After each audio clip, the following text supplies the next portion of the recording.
एक तरफ कॉमिक्स की दुनिया का सुपर हीरो और दूसरी तरफ एक सरकारी पेटेंट ऑफिस।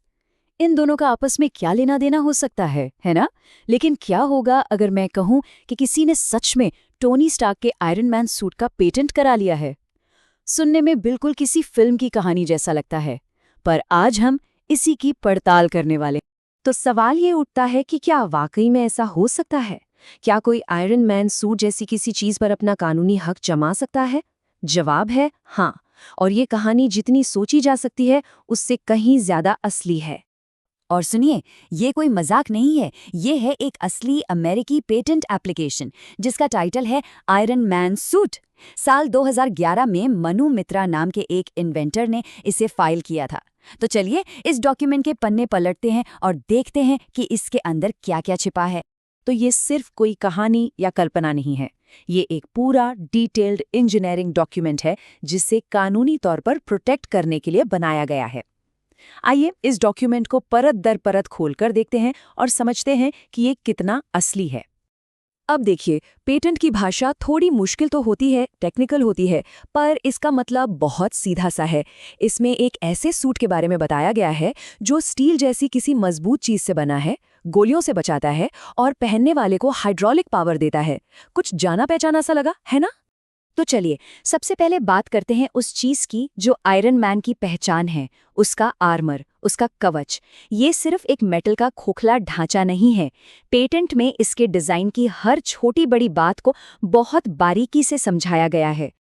और ये कोई मामूली कवच नहीं है, ये एक पूरा का पूरा बॉडी सूट है जिसे इस तरह से डिजाइन किया गया है कि हर तरफ से, मतलब हर एंगल से पूरी सुरक्षा मिले, बिल्कुल वैसा ही जैसा हम फिल्मों में देखते आए हैं। तो पेटेंट में लिखा है कि ये सूट स्टील या किसी दूसरे मजबूत मेटल से बना है, पर असली कमाल, असली जादू जो है वो इसके डिजाइन में है। ये अलग अलग प्लेट्स से बना है जो इसे फ्लेक्सिबल बनाता है।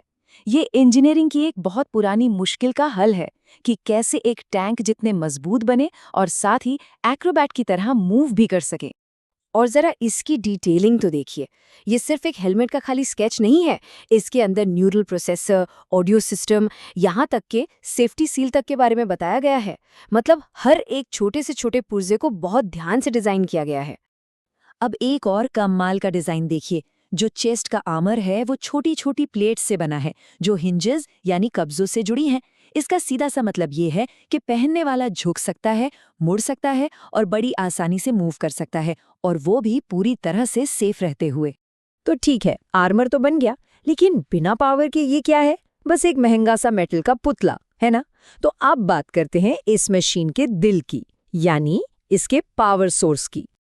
जी हाँ, बिल्कुल सही सोचा। पेटेंट में टोनी स्टार्क के मशहूर आर्क रिएक्टर का भी जिक्र है, जिसे वो एक उदाहरण आर्क रिएक्टर कहते हैं। और ये सिर्फ नाम के लिए नहीं है, पेटेंट में इसके काम करने का पूरा तरीका भी समझाया गया है।